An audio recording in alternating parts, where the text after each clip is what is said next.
As he got closer to the scheduled tunnel, Shred's heart became more and more nervous. For him, victory or defeat is only one move. Therefore, he kept praying in his heart, God, I, Shred, never begged anyone in my life, now I beg you to show your spirits, and bless me everything goes smoothly today.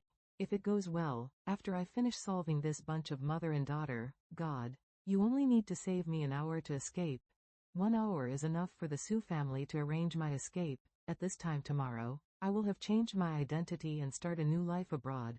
Thinking of this, Shred was also excited and intolerable deep in his heart.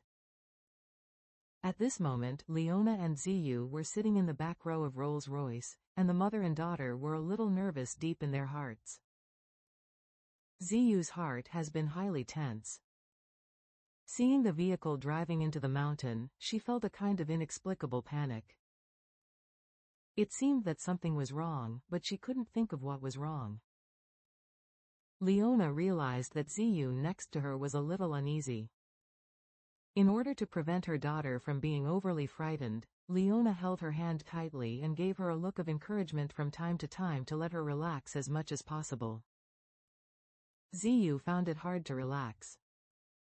She couldn't help but ask, "Where are you taking us?" Shred didn't look back, and said coldly, "Don't worry about where you go, just sit in the car." Ziyu continued to ask, "Then when will you let us go?" Shred held the steering wheel in one hand and dangling around with the gun in the other. He said impatiently, "When will I let you go, or if I want to let you go? It all depends on my mood. If you are honest, just sit and don't talk so much nonsense. I may still keep you alive, but you keep asking questions, and I will have to kill you now." Leona knew that Shred didn't blink at killing, so she immediately scolded Ziyu and said, "Ziyu, shut your mouth and stop talking." Ziyu had to be obedient and closed her mouth. However, she became more worried, and the premonition of something wrong became stronger and stronger.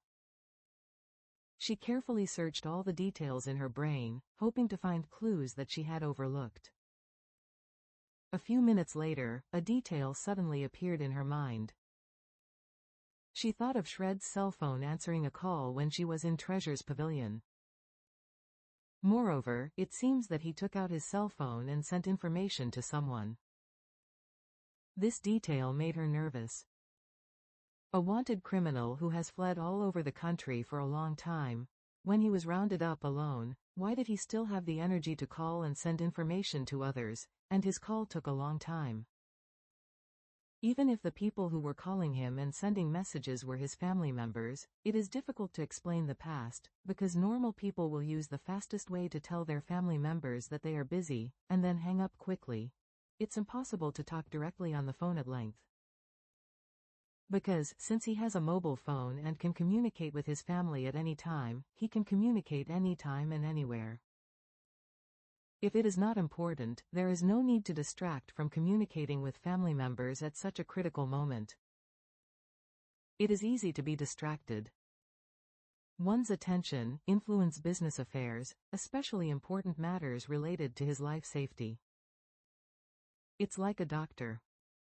When focusing on performing surgery on patients, it is absolutely impossible for him to bring his mobile phone to call or send text messages to his family. This will cause great interference to his work, and a little carelessness will cause serious problems as a result of. It would be understandable if Shred had just embarked on the road of crime and had insufficient experience, but he is a wanted criminal who has fled for a long time and evaded the law enforcement. He should have strong anti-reconnaissance awareness. Such people should not make such low-level mistakes. Quote. So, whether the person calling or texting with him is his family member or not, the other party communicating with him must be a very important thing. Even, it is very likely something closely related to his rushing into the treasure pavilion today. Thinking of this, Ziyu came to a conclusion. Behind Shred, there must be someone else. If this is the case, it is not an accident that he rushed into the treasure pavilion today. If this is not accidental, then he kidnapped me and my mother. It is also not accidental. Could it be that he rushed to my mother and me? Ziyu suddenly became more flustered. If Shred really happened to rush into the treasure pavilion while being hunted down, as long as my mother and I cooperate with Shred to escape, after Shred is safe, my mother and I will have a greater chance of surviving. After all, he has been exposed. In front of the police, there is absolutely no need to kill me and my mother to anger the police and create public opinion. That will only be more detrimental to his follow-up. However, if Shred was instigated by someone, it is a fake to evade hunting, and to kidnap me and my mother is true, then we would be really in big trouble. At this point, Ziyu suddenly said, "Brother Shred, if you let my mother and me go, I can give you 50 million as a reward. I will do what I say." 50 million? Shred was stunned. The number of 50 million is indeed not small. For him, it is enough to make him tempted. Moreover, he had no doubt about Ziyu's ability. After all, she was from the Su family, and it would be easy to get 500 million, let alone 50 million. However, Ziyu dared to give it, but he dared not ask for it. Because, in his heart, he knew that it was the Su family who paid him to kill the mother and daughter. Moreover, this matter is more complicated than he thought before. In the beginning, someone asked him to kill Leona. Today, someone called his family, gave 20 million and asked to kill that Ziyu. Why is this Su family so vicious? It doesn't matter if he kills Leona. After all, she is an outsider, but why do they need this Ziyu? A family that doesn't even let go of their own people can no longer be described as cruel. If I honestly follow their arrangements, I can get another chance to go abroad, but if I play cleverness behind them, even secretly took Ziyu's money again, then they probably won't let me go. What's more, my family is still in China, which really will anger the Su family. They didn't even let their own family members go, so how could they let my family go? Through the rearview mirror of the car, Ziyu saw that Shred's expression, which was full of entanglements, and realized that the situation was even worse, so she hurriedly said, "Brother Shred, you must know my situation, let alone 50 million. Even if it is 60 million or even 80 million, as long as you nod your head, I can give it to you. As long as you nod your head, I can call someone to send the money to your account immediately."